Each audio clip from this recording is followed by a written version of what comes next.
All right, guys. So the first round of the NFL draft is officially in the books.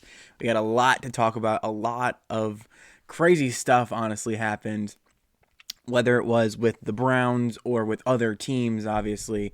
So let's just jump right into this because, a lot of people have seen my instant reaction to the Browns' first pick.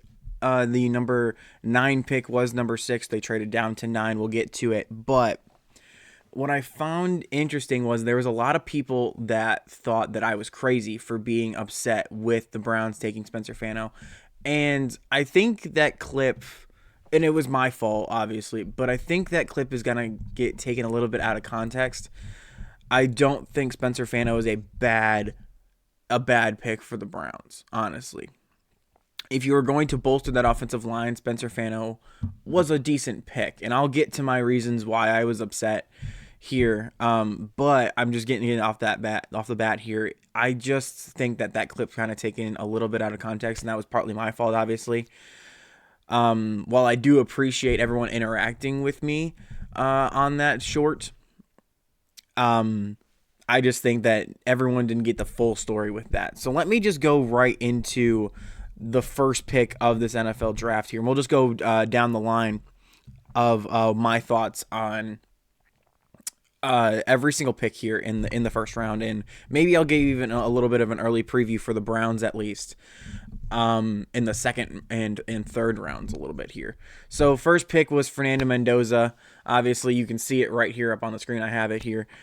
First pick was Fernando Mendoza. I don't think anyone else was going to make the Raiders come off of that pick. I don't think there was a trade really, unless it was like a super blockbuster trade that the Raiders would have made. They have their franchise quarterback now. I've been saying for the past 6 months that, if the Browns had an opportunity to tank and go get him, I thought that they could have.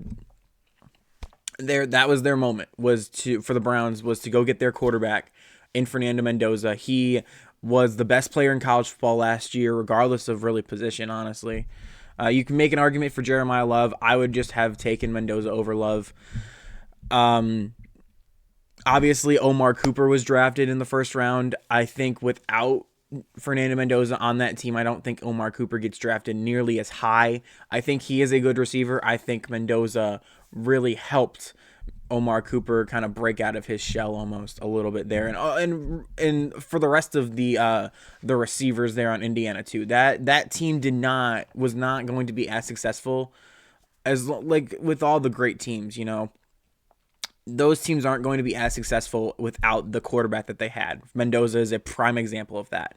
You can make an argument that the prime Georgia years are kind of the exception to that, and maybe even the Michigan team from 2023. This is pure college right now I'm talking about. The Michigan team from 23. But even then, you go a year later, and Alex Orji, Michigan's backup at that point, takes over the starting job and gets replaced by a walk-on. So, obviously there's going to be times where quarterbacks are going to make the team better, and there's going to be times where quarterbacks are just there to not make mistakes. Mendoza was a guy that quarterback that team did not go without their quarterback, and congratulations to Indiana, obviously. But Mendoza goes number 1. There was never really a doubt there.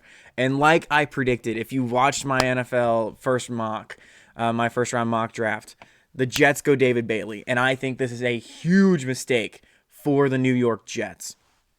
And we'll get to what happened with the Arizona Cardinals because I did not expect that. But with New York, how do you not go Arvell Reese there? I get that you want a, bona fide, pure pass rusher there. But what Arvell Reese brings to the table is, a guy that can do basically anything on that defensive on the line. He can rush, he can run stop, he can pass, he can, he can stop the pass, he can stop the run. He makes plays at the quarterback. That is a guy that you need to have a key on wherever he is out on the field every single play. And that was a big reason why Ohio State's defense was as successful as it was. The 3 guys on that defense, Sonny Styles, Caleb Downs, and Arvell Reese. Those three guys made that defense go last year, and that is why the Ohio State's defense was the best in the country last year. And you can argue with a wall. I'm always going to say Arvell Reese, Caleb Downs, and Sonny Styles were the reasons why Ohio State had the best defense in the country. Next was a huge shocker, and I honestly thought Arizona was going to jump at the board to go get Arvell Reese. They didn't. They go Jeremiah Love. And, you know, as much as it does suck that running backs are kind of going to be that position that, like, it's almost like a taboo to draft them as high as Arizona just drafted Jeremiah Love. And I get that Jeremiah Love, it was you can either say the first or second best player in all of college football last year. Coming out of this class, you know, obviously Jeremiah Smith is going to have something to say about that. But coming into this draft class, you can make an argument that Jeremiah Love is the best player in this class. And while I disagree, I tend to think either Fernando Mendoza or Caleb Downs is 1-2, and then Jeremiah Love is 3. I guess you could probably, if I had to make a ranking, it would probably be Caleb Downs, Fernando Mendoza, and then Jeremiah Love if I had to pick. But to take him this high is insane to me. When was the last time a team with, made Super Bowl aspirations made a pick like this in the top 3? You know, Saquon Barkley with the New York Giants. You know, obviously that's kind of funny that's the first person I kind of think of here. But Saquon Barkley, he maybe gets to the playoffs once or twice with New York, goes to Philadelphia, his second team, and wins a Super Bowl. And obviously the Giants, they kind of regret that pick now because that did not make their team better. I mean, it did, but a running back is really only good. A great running back with a bad offensive line is an average running back. You know, a great running back with a good offensive line is an elite running back. A good running back with a elite offensive line is one of the best running backs in the league. You know what I'm saying? So I don't like this pick, honestly. Maybe Arizona, if you wanted to, you could go get him in a trade, maybe, and trade up to go get him. I just don't think that this was smart for the Cardinals. I honestly think that you could have addressed offensive line, defensive line, maybe gotten another receiver. Obviously, with Carnell Tate going 4 here, that was in the cards today, apparently. I just don't like this Jeremiah Love pick. Maybe Cardinals fans can kind of disagree with me here and maybe give me a little bit more insider information. But I just disagree with taking running backs this high in the draft here. In my predictions, I had Jeremiah Love going 21 to Pittsburgh. And we'll talk about Pittsburgh's pick here in a little bit. But man, I was way off. And, you know, if Jeremiah Love can be the best running back in the league, and by the way, already he is the highest paid running back in the NFL. He hasn't even played a snap in the NFL yet, and he's already making more than every single running back in the NFL. Make it make sense. So I just disagree. Carnell Tate going forward to the Tennessee Titans. This was a huge shocker for me. I honestly thought that they were going to go defense here. I had them taking Ruben Bain, the edge out of Miami, at 4. I honestly thought they were going to go either defensive line or offensive line. I know we'll talk about Malinois here in a little bit, but with that, I just don't get it. I might walk that back a little bit. I think that, you know, having a weapon for Cam Ward was important. I don't know if Carnell Tate deserved to be the number 4 pick in the draft. And I love Carnell Tate. I think that, you know, Tennessee could have gone up and same thing with Arizona, maybe gone up and get a trade. I think Carnell Tate probably slips a little bit more. Maybe the Saints go with Carnell Tate instead of Jordan Tyson. But if Tennessee loved Carnell Tate that much, by all means, go get him. And maybe I look like an idiot for saying this. And obviously, since being an Ohio State fan, I feel kind of foolish talking about how this is a bad pick and Ohio State wide receiver is a bad pick here. But, you know, maybe that's just me. I kind of found this pick a little puzzling, but if Carnell Tate ends up being a top receiver with Cam Ward, and maybe Tennessee kind of addresses the offensive line later in this draft, and maybe they thought that this offensive line is deeper than kind of everyone else did, maybe we look like the fools and Tennessee comes out looking, like geniuses here. And it honestly is a steal to go get Carnell Tate here. But who knows? And then the New York Giants home run pick with Arvell Reese. I just said that this was a huge pick. They have this picture that is on the screen right here. They have him listed as a linebacker. I think he's more of an edge, but obviously he can go back and forth there. Home run pick if you are the Giants with Arvell Reese. And honestly, the New York Giants had a great day one here with their guys. I think that they got one of the best defensive players in this draft and a really good offensive tackle. We'll talk about who they picked there. Chiefs trade up with Cleveland and get Mansour Delaney. This is a little crazy to me. I thought that they would for sure go Caleb Downs. I actually predicted Kansas City to trade up with Cleveland and Cleveland and Kansas City to trade here, and Kansas City to go get Caleb Downs instead of Mansour Delaney. And I get that Kansas City needed a corner here. I don't necessarily disagree with the pick. I just think that they might regret this pick. I think that Mansour Delaney has more potential of not being a star player, and Caleb Downs has. You could literally start Caleb Downs on every single, regardless of team here, Caleb Downs would start. And I don't know if I can say the same thing about Delaney. I don't think, not necessarily start, but be a number one guy that the Kansas City Chiefs are kind of expecting him to be, with them picking Mansour Delaney at 6. I like him as a prospect okay. I didn't think he was, a big lockdown corner. I think he kind of had a little bit of a weakness especially this year with LSU's defense struggling a little bit.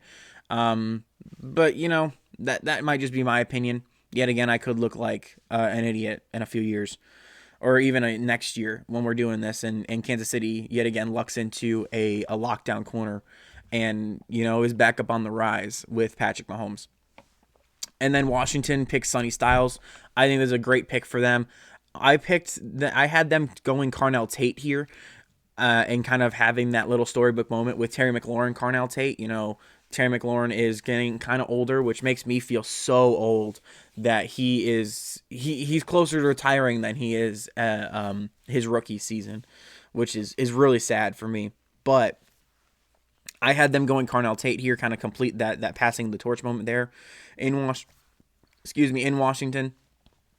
But you cannot complain for Sonny Styles. He is one of the best linebackers in this class. Probably, depending on if you're counting Arvell Reese as a linebacker, probably the best linebacker in this class, Sonny Styles. There's not a lot to say here about this pick. I think regardless of I just think Washington hit a home run here. I might have picked them going receiver here, or even Caleb Downs. I'm really surprised Caleb Downs fell this far. But, regardless, I think this was a home run for Washington. And then the Saints get Jordan Tyson. I think this is a really good 1-2 combo with Chris Olave. I had them going Delaney, the corner out of LSU that just went to Kansas City here. But, that's okay with me. I really think that this wide receiver room just got a whole lot better in New Orleans. Chris Olave, when he's not injured, is a really good wide receiver, and Jordan Tyson is going to be able to take a lot of that pressure off of Chris Olave. They have Tyler Shuck there, who looks more and more like the quarterback of the future there in New Orleans. So I think this offense is pretty set right now. Maybe they can get a few extra guys on that offensive line later in the draft. But I really like this pick of Jordan Tyson for the New Orleans Saints. And then number 9, everyone has been talking, especially on my channel, about how much I overreacted and how I don't know football and all this other stuff. Browns go get Spencer Fano, the tackle out of Utah. I had them picking Monroe Freeling, the tackle out of Georgia here. So I wasn't completely off. I had the Browns taking tackle in the first round with their first pick. So, that is what it is there. But the thing with Spencer Fano is, Todd Monken came out in his press conference and said that Spencer Fano is going to be playing left tackle. Now, the thing that concerns me about Spencer Fano isn't the fact that he is going to be a bust. I think that this guy has a really, really high floor when it comes to playing offensive line in the NFL. He is physical, he's quick, he's athletic. The thing that does concern me, especially with him playing tackle, left tackle, especially, with all the struggles that the Browns had at left tackle last year, with DeJuan Jones having injury problems and being out for the season. Jenkins having, a really, really bad year. Every single answer the Browns had at tackle last year did not work out. And obviously the Browns did a completely rebuilt their offensive line, or at least the foundation of that offensive line this year, especially in free agency and now in the draft. I expect them to go get a center here in the second or third round. But that's just hold on. I'll hold off on that a little bit here. But Spencer Fano, like I said, I have concerns with him playing left tackle, and it's because of his measurements. He had very short arms at the combine. He was measured in at like 37 inches, I think, and every single All-Pro tackle in the NFL has over 38. It has a 38-inch wingspan, over 38 inches. And Spencer Fano is like an inch short. That was the combine. I've heard rumors that, that measurement was bad. It wasn't accurate. And the Browns did something, and he came a lot closer to that 38-inch mark. It could be the other way. It could be also 37. It's somewhere in that range. But for whatever reason, that the combine had him an inch short of what people want in a tackle in the NFL. Not even a left tackle, just in tackle in general. So that was my concern. If you go ahead, I know a lot of people have been saying how good of a tackle Spencer Fano was.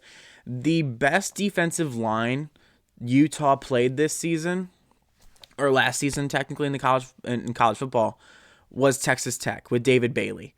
And, David Bailey was the number 2 pick in the draft for a reason. We all know that. Texas Tech had one of the best defenses in the country. We all know that.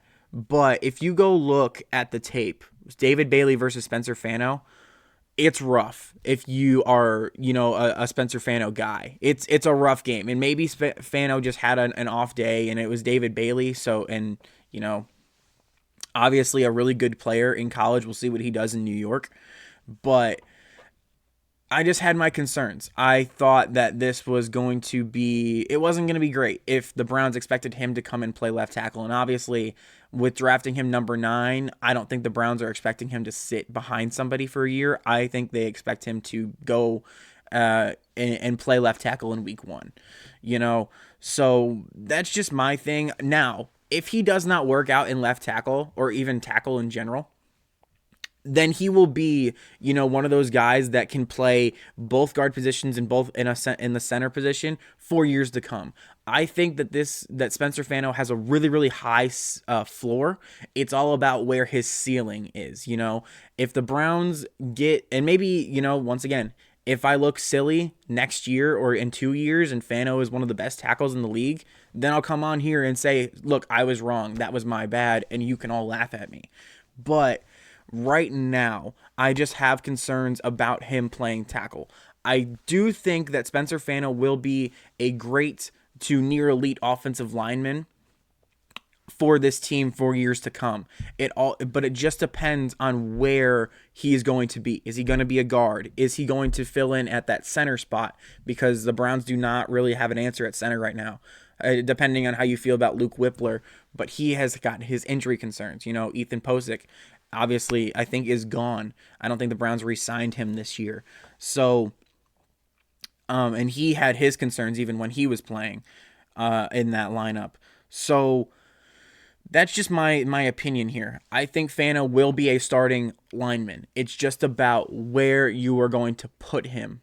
That's my concern. is where you're going to put him. Because if the Browns did not address tackle in this draft and did not get an answer, that's a huge question mark. Because where are you going to put who you're going to put if Spencer Fano fails at tackle? You're going to have to wait a whole nother year and hope another tackle prospect comes out in a year that you're probably going to want to go get a quarterback in the first round. You're going to have to hope that a starting left tackle, it falls to you in the point in the second round, or if you trade up and go get another first round pick. That's the worst case scenario for the Browns. Fano just doesn't work out at tackle. You got to move him into guard, and maybe he can be a cornerstone in that guard position for years to come, like I said. But that also opens up another door of what if he doesn't work out at tackle. I thought Monroe Freeling was the best, tackle prospect outside of Francis Malinois. And even Malinois has some questions at playing tackle in the NFL. I think that those are going to be I think that's kind of overblown a little bit. We'll get to what happened with Malinois here in a second. But I don't see it. I would have gone Monroe Freeling here. I know that does have, like, if Monroe Freeling doesn't work at tackle, where do you put him? I think Monroe Freeling's floor is a lot lower than Spencer Fano's is, but I also think his ceiling is a lot higher than Spencer Fano's is. But if Spencer Fano works out at tackle, complete home run pick. The Browns got the first tackle off the board, the first offensive lineman as a whole off the board here. They got their guy. There's no excuses for Andrew Berry in the Browns front office to say, oh, well, this guy got picked ahead of him, so we had to go with our next best guy, and we kind of panicked picked, and there came Spencer Fano. That's not going to happen here. If the Browns were going to go offensive linemen, they got their guy here. Maybe if Carnell Tate and Jordan Tyson were still on the board when they got up here, maybe they go with one of those guys, but they didn't. They traded back with Kansas City, and they got Spencer Fano, the first tackle off the board here. So that's kind of my little spiel on the background and kind of, the next day thoughts of the Spencer Fano pick. Yet again, high floor, real high floor. I think Spencer Fano will be a starting lineman for this team for at least the next 4 years. It's all about where he's playing. That's just my opinion. You can disagree with that if you want, but that's just my opinion. If the Browns wanted a true left tackle, I think the pick would have been either Malinois or Freeling there. But we just gotta wait and see for Browns fans. The next pick is going to be the New York Giants with Francis Malinois. And I was honestly really surprised with how far Malinois fell. Obviously, I had him going 11 to the Dolphins, so I really wasn't that far off. But, that's just, it was surprising. And then I heard that there's rumors that he has a back injury, that he has like a slipped disc in his back, and there's rumors that he could be out for his entire rookie season this year. And then it clicked on, okay, that is why Malinois fell as far as he did, and that is kind of why the Browns didn't pick him up, I think. And that kind of scared them off of Malinois. Now, do I think if Malinois was completely healthy, do the Browns still go Spencer Fano? Probably not. I don't know. It just depends on what you think of Malinois as a tackle prospect. I also think that Malinois and Fano both have concerns when it comes to playing tackle in the NFL. Malinois and Fano obviously could both become guards later in their careers because the tackle just doesn't work out for them. But if Malinois does come back this year and it becomes a cornerstone in that New York Giants offensive line, great pick, home run pick once again. So moving on, and this pick infuriated me. How does this happen? The Dallas Cowboys with a NFL Super Bowl caliber offense goes and gets probably the best defensive player in all the draft in Caleb Downs, safety out of Ohio State. How does this happen? And I have Cowboy fans that were, giving me crap about how, you know, Kansas City wasn't going to take Dallas was going to trade up with Cleveland and go take Caleb Downs, and the only way that they were going to get Caleb Downs is that trade. And I was like, I don't think Cowboys are going to trade with the Browns. I just don't think they have enough picks to kind of make that happen. And lo and behold, I was right. And the Browns ended up trading with Kansas City, not Dallas. But I think it worked out well for Dallas. They only move up one spot and gave away, I think, 2 5th-round picks, 4th-round picks, and like late picks at that too. And they go get the best defensive player in this class, if not the best player, regardless of position in this class, depending on how you feel about him. And this is like, yet again, this is probably the best pick in all of the draft right now. Maybe Mendoza for the Raiders is there, but it's at least top 2 if you're Dallas. The fact that Caleb Downs fell all the way to 11 is insane. I honestly think the Kansas City Chiefs might regret that because of how good Caleb Downs is. And people don't realize, it's not like Caleb Downs was like a ball hawk or anything. He wasn't getting, 5 interceptions a season. But he is a player's coach, There's a lot of stuff that comes in with, different like coordinator. And I use this a lot. When Jim Knowles came to Ohio State, he brought in Tanner McCalister from his old school Oklahoma State, and Tanner McCalister for Ohio State became that player's coach guy that could explain stuff and knew the defense very well, and made that defense probably a little bit better and raised their floor defensively in that 2022 season. 2023 rolls around, and Jim Knowles, and regardless of what Ohio State fans want to say about that, his biggest improvement was the second year, and Ohio State's defense was a lot better than they were in 2022, and that, and Ohio State became a top 3 defense in 2023. 2024 rolls around, Jim Knowles is, in his 3rd year, and a lot of those players that, has been learning the offense for 2 to 3 years at this point, and Caleb Downs comes in and immediately makes that defense even better, because he was a guy, even though this was his first year in this defense, you could tell that he got it. And yes, Jim Knowles had to kind of change a little bit there. They had Caleb Downs as a free safety, not really his natural position. He's more of a guy that's going to sit in the box and go do what he did. He had a really good game against Michigan in that in the last regular season game for Ohio State. He had the game-winning interception the game-sealing interception against Texas in the college football playoff that basically clinched the national championship that year for Ohio State. He had a really, really good year once he was put into strong safety. And, everyone knew that coming into 2025 that he was going to be one of the top players in this class. And then 2025 rolls around. Jim Knowles is out, goes to Penn State. Matt Patricia comes in to Ohio State, and everyone expected Ohio State's defense to take a step back.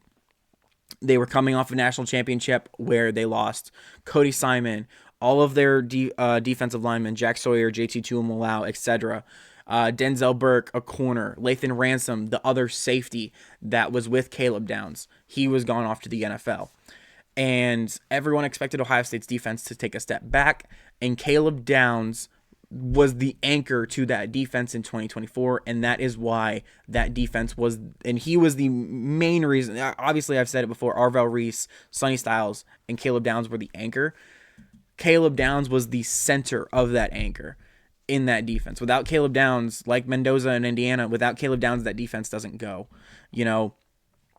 and he is so smart and can read the offenses so well. And for Dallas, with a defense that really, really struggled last year, like I said, they had an offense that was Super Bowl caliber and a defense that was okay because they just lost their star player in Micah Parsons. Dallas just got another star player, and his name is Caleb Downs. And this infuriates me as a guy that does not like the Cowboys and their fans. But this is a home run pick for Dallas, and every Dallas Cowboys fan should be jumping around and celebrating and throwing parties and doing everything that you do when you make a home run pick like this. Caleb Downs will be, well, there's no way that Caleb Downs is not at least a star in the NFL. He is just that smart of a player. And he's, people have questioned, his athletic ability at times. That's why he's not playing free safety. He's more of a strong safety guy in the box. I don't think you care if you're Dallas. I think you have a guy that is just that smart and is a player's coach, basically. There's not a lot that I can say about Caleb Downs because you just have to watch him. And there's channels that have made videos about just Caleb Downs and how smart he is and how well he reads the offenses. He's just that good. Every Ohio State fan that is a Cowboys fan is jumping up and down and celebrating, and they have every right to do so. Man, that was a long rant, but that made me mad. That made me mad that Caleb Downs went to Dallas, and Dallas didn't really need to do anything for it. They moved up one spot with the Dolphins, and the Dolphins trade back. They go get Caden Proctor. I don't know why they did this. I said this in my mock draft for the first round. I wouldn't touch anybody on that Alabama offensive line with a 10-foot pole, especially after that Rose Bowl game against Indiana where Proctor just looked bad. In his last ever college game, he looked bad. The old project of offensive tackles, making offensive tackles lose weight and maybe they get more athletic is just weird. The Browns that tried to do this with DeJuan Jones. It hasn't really worked out that well. He's dealt with a lot of injuries. There's a lot of these old project guys that are, if we make them lose weight, then they're gonna be they're gonna be monsters. I don't see it with Caden Proctor. I don't get the vision. Maybe Miami does. That's just me, though. Moving on, Ty Simpson. And this is crazy. The LA Rams go with Ty Simpson. Why they did this, I shouldn't even say I don't know. I get why they did this. Why did they do this in the first round? Was anybody going to get a quarterback here? Maybe Pittsburgh. Maybe if Pittsburgh is still there and Ty Simpson is still on the board, maybe Pittsburgh goes Ty Simpson because of the concerns with Aaron Rodgers right now. They better win the Super Bowl. That's the Rams better win the Super Bowl, because if they don't and their defense looks suspect, or their receiver room is just Puka Nacua and nobody else, this is gonna look bad. They're gonna look back on this in this class and be like, why didn't we go get Lemon?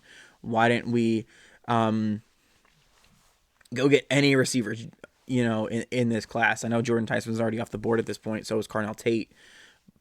But I don't know why you don't go receiver there. I just don't get it. Ione goes to Baltimore. That is a full-on Jesse Mentor, Baltimore Ravens culture, John Harbaugh culture type of pick there.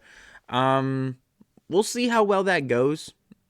I had them actually trading down with Detroit, and oddly enough, I had Detroit going Spencer Fano in my mock draft here. But that's a pick. I like that pick. Okay, with Baltimore. I think that Baltimore needs a lot more.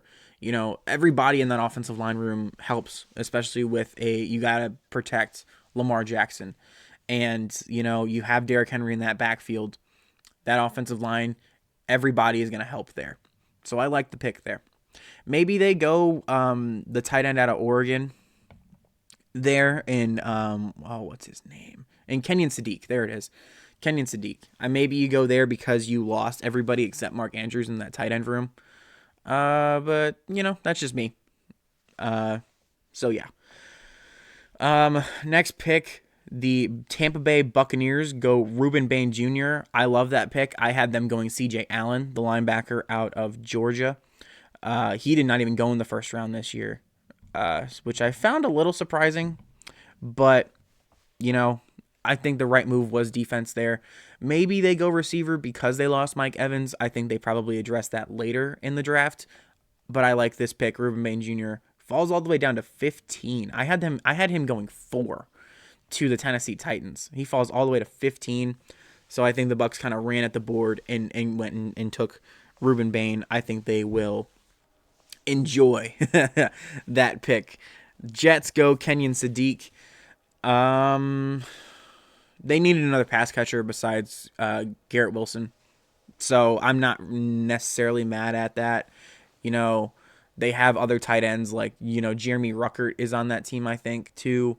If or he was at least on it last year. I don't know if he re-signed or was let go or something like that. But Jets need another pass catcher. We'll see what they do at quarterback this year, but that quarterback's going to need all the help that he can get. So I don't mind the pick. Kenyon Sadiq at 16. 17, Blake Miller out of Clemson, an Ohio kid, goes to Detroit, Michigan. So, that's a good pick. I think everyone expected the Lions to go offensive line with all they lost in the offseason. They, that is what it is there. Blake Miller, good pick for what was left of the offensive line there for Detroit. Caleb Banks goes to Minnesota. I don't really have an opinion on Caleb Banks. Really couldn't tell you a whole lot with him. So I'm just going to move on. I don't really have a lot I don't have an opinion about the Minnesota defense or Caleb Banks as a whole as a prospect. I just didn't. It was whatever. So moving on, Monroe Freeling to Carolina. Like I said, the really good pure tackle in this class. I think this was a really good pick for Carolina there. They needed a tackle. They need to protect Bryce Young. And maybe you get another weapon there. But I do think that, once again, everybody in that offensive line room helps. So I think that's a good pick for Carolina. Go get Monroe Freeling and make him, at least your backup, if not starting tackle on that offensive line. Eagles. We'll talk about Eagles and Steelers both together because this was a really funny moment. If you had not seen this clip, Malachi Lemon was on the phone with Pittsburgh, and Pittsburgh was saying how they were going to take him, and they were doing like the whole welcome to Pittsburgh thing. The stereotypical phone call that every person that is drafted gets with that certain team. Pittsburgh was doing that. They were being like, all right, we're going to take you with this next pick, yada, yada, yada. And the Eagles trade up with their arch rival, the Dallas Cowboys, and they call Malachi Lemon, but Malachi Lemon is still on the phone with Pittsburgh at this point, still talking to Pittsburgh. And I think like somebody else in his family like showed him the phone, and he was like, why is Philadelphia calling me? Why is Philly calling me? And Pittsburgh just didn't know that Philadelphia was going to trade up with Dallas, and they took Malachi Lemon right underneath Pittsburgh. And this is a good pick. There's the whole rumors about A.J. Brown happening right now. I think that this is a good pick for the Eagles. And it kind of sets in stone the motion of what is about to happen, depending on where A.J. Brown goes to. I think the rumor is New England, I think it is. So we'll see about that. Malachi Lemon, good pickup for the Eagles. Really, really funny moment.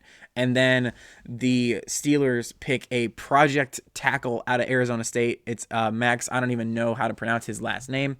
I think this was really funny, and it was just a panic thing for Pittsburgh. It's like, whoa, what's our backup plan? Oh, let's go get the last tackle that's on the board here that people are giving a third-round grade to.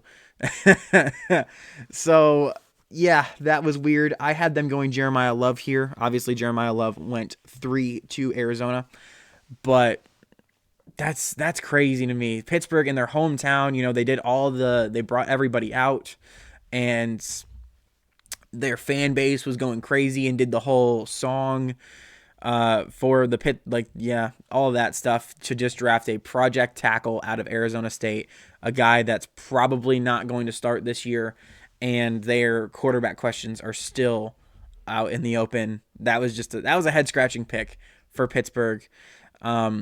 but I think that was more of a panic pick because the Eagles took Malachi Lemon a pick before Pittsburgh, and this year they shortened the draft times in between picks. And there was I don't think there was any trade offers for Pittsburgh. Maybe they were like, this was obviously a panic pick for Pittsburgh. And now, and obviously, if he works out, then we're all going to look like idiots for laughing at Pittsburgh about this because it's Pittsburgh. Let's be honest. That wouldn't be out of the realm of possibility for Pittsburgh. It's just a funny moment, They're literally about to draft Malachi Lemon. They're basically running to the board before the pick before them is even in, and yeah, they panic and go take a project offensive lineman out of Arizona State. Chargers get Mansour Delaney, the other edge out of Miami. A really good pick there. Definitely think that they should have gone defensive line here, if not offensive line, just to kind of help Herbert a little bit.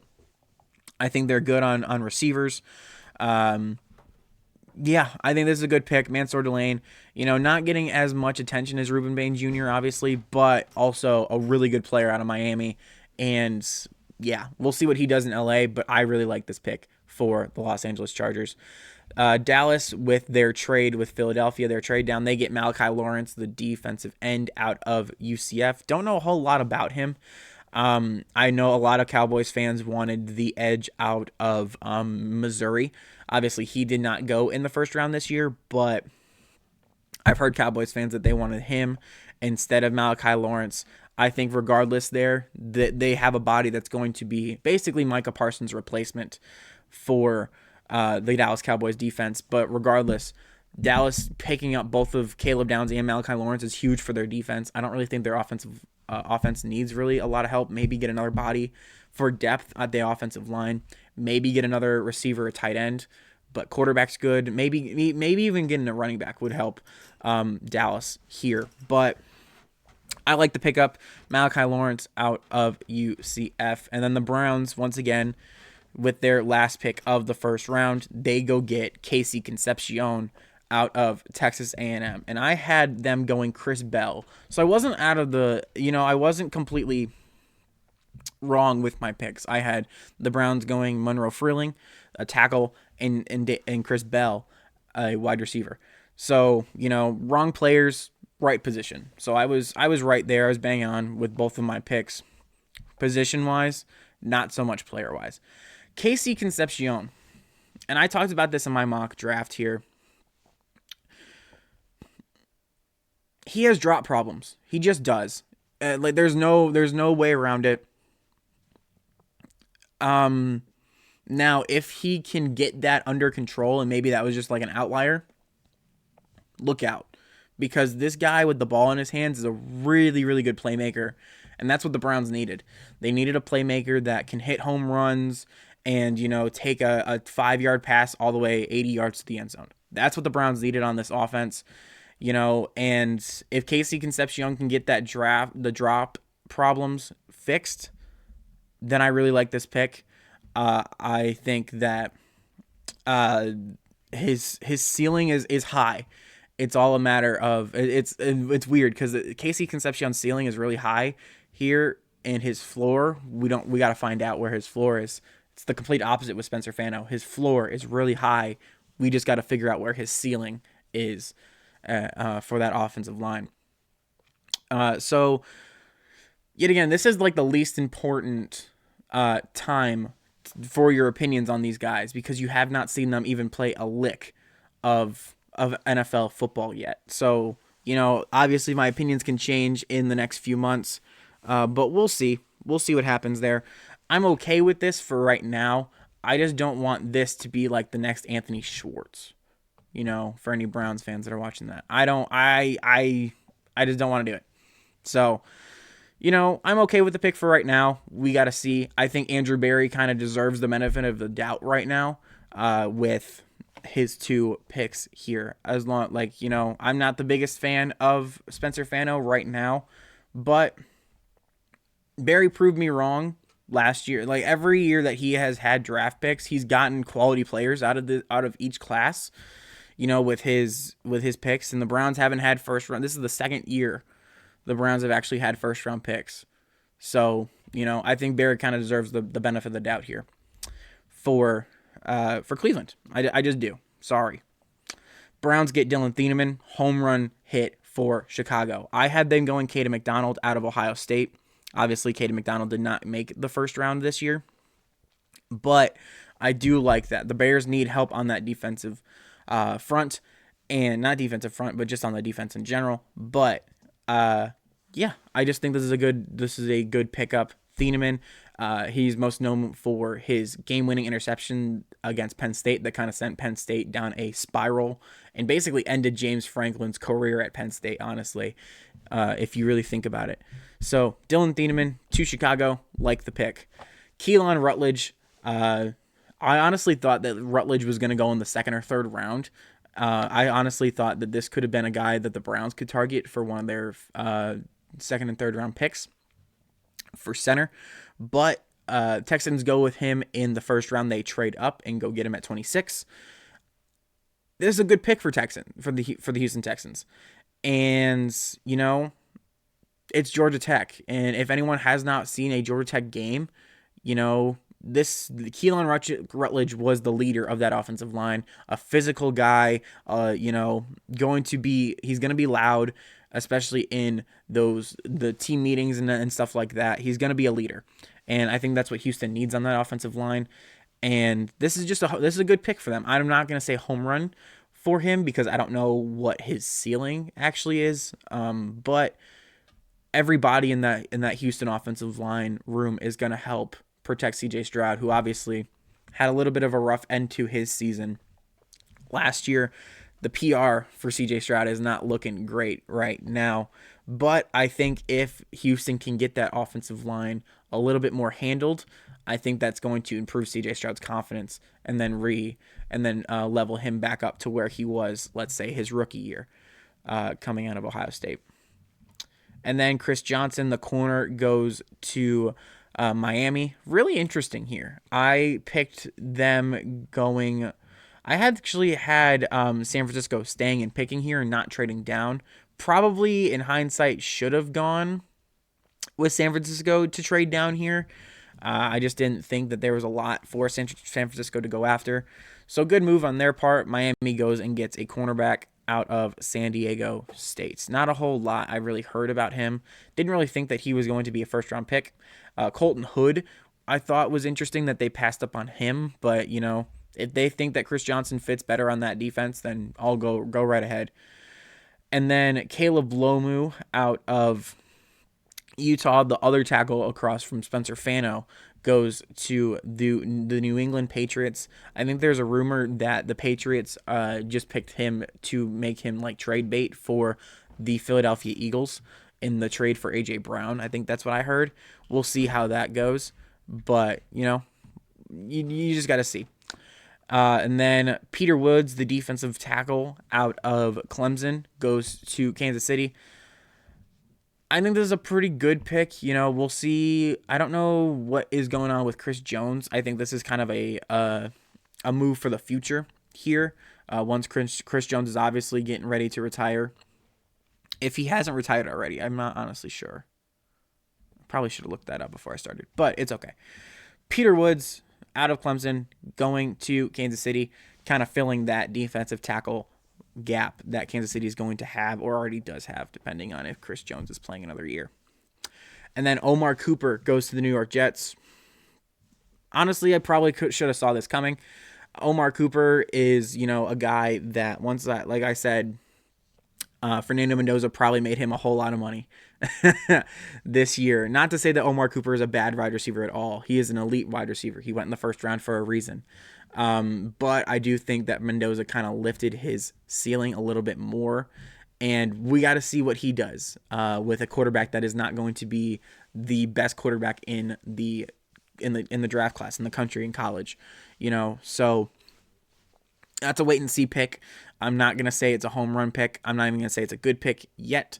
But Omar Cooper can obviously prove me wrong. He proved a lot of people wrong his last year at Indiana, obviously, with going on and winning the national championship and being that number one wide receiver on that team.